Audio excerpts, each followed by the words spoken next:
গোটা একটা দিন পার হয়ে গিয়েছে, এখনো নিয়ন্ত্রণে আসেনি আনন্দপুরের নাজিরাবাদের গোডাউনের আগুন। ধিকি ধিকি করে জ্বলছে গুদামের আগুন, রয়েছে পকেট ফায়ার, মাঝে মধ্যেই দেখা যাচ্ছে আগুনের স্ফুলিঙ্গ, বাতাসে পোড়া গন্ধ। দাহ্য পদার্থ মজুদ থাকায় আগুন নিয়ন্ত্রণে আনতে বেশ বেগ পেতে হচ্ছে দমকল কর্মীদের। রবিবার গভীর রাতের ভয়াবহ আগুনে কার্যত শ্মশানে পরিণত গোডাউন দুটো। ঝলসে পুড়ে 8 জনের মৃত্যু, মৃতের সংখ্যা আরও বাড়ার আশঙ্কা। নিখোঁজ অন্তত 25 জন। আজ ঘটনাস্থলে যাবে ফরেনসিক। আমার দুই সহকর্মী রয়েছেন আমাদের সঙ্গে, শান্ত এবং কৌস্তব। আমি প্রথমে কৌস্তবের কাছে চলে যাব। কৌস্তব, তোমাকে দেখে মনে হচ্ছে যে দুটো গোডাউন এই আগুনের গ্রাসে ছিল, তুমি সেখানেই কোথাও একটা রয়েছো।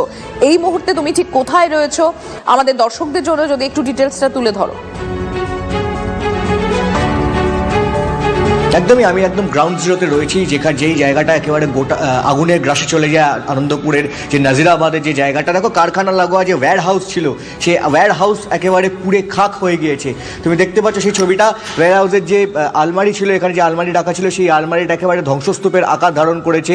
যে ভেতরে যে সমস্ত কাগজপত্র রাখা ছিল তা একেবারে পুড়ে ছাই হয়ে গেছে। এখানে যে একটি বেসিন ছিল, সেই বেসিন দেখো ধ্বংসস্তূপের আকার, পুড়ে গেছে, ভেঙে চুরমার হয়ে গিয়েছে। শুধু তাই নয়, এর পিছনেই একটি রান্নাঘর ছিল এবং রান্নাঘরের ভেতরে যে সমস্ত রান্নাঘরের যে সামগ্রীগুলো ছিল, সেই সমস্ত সামগ্রী কিন্তু এখানে একেবারে নষ্ট হয়ে গেছে, ভেঙে গেছে, চৌচির হয়ে গেছে। এবং পুরো বাড়িটা, এই পুরো ওয়্যার হাউসটা একেবারে আগুনের গ্রাসে। তুমি দেখতে পাচ্ছ কালো ধোঁয়ায়, অর্থাৎ কিনা ওপরে যে সিলিং, সেই সিলিং থেকে শুরু করে পাশের যে দেওয়াল, পুরো সব কিছু কিন্তু একেবারে আগুনের যে কালো ধোঁয়া, সেই কালো ধোঁয়ার গ্রাসে চলে গেছে। একই সঙ্গে সিলিং ভেঙে পড়েছে, পাশে যে দেওয়াল ছিল সেই দেওয়াল সমস্ত কিছু ফেটে চৌচির হয়ে গিয়েছে।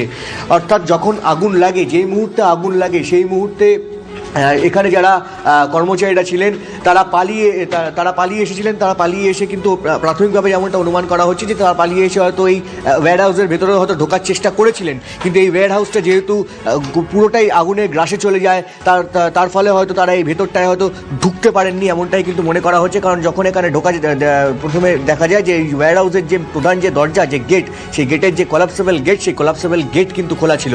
এবং দেখো তুমি এই ছবিটা দেখতে পাচ্ছ, এখানে যে ফ্যান ছিল, সেই সমস্ত ফ্যান কিন্তু ভেঙে একেবারে চৌচির হয়ে গেছে। অর্থাৎ পুরো জায়গাটা, একেবারে গোটা এলাকাটা একেবারে ধ্বংস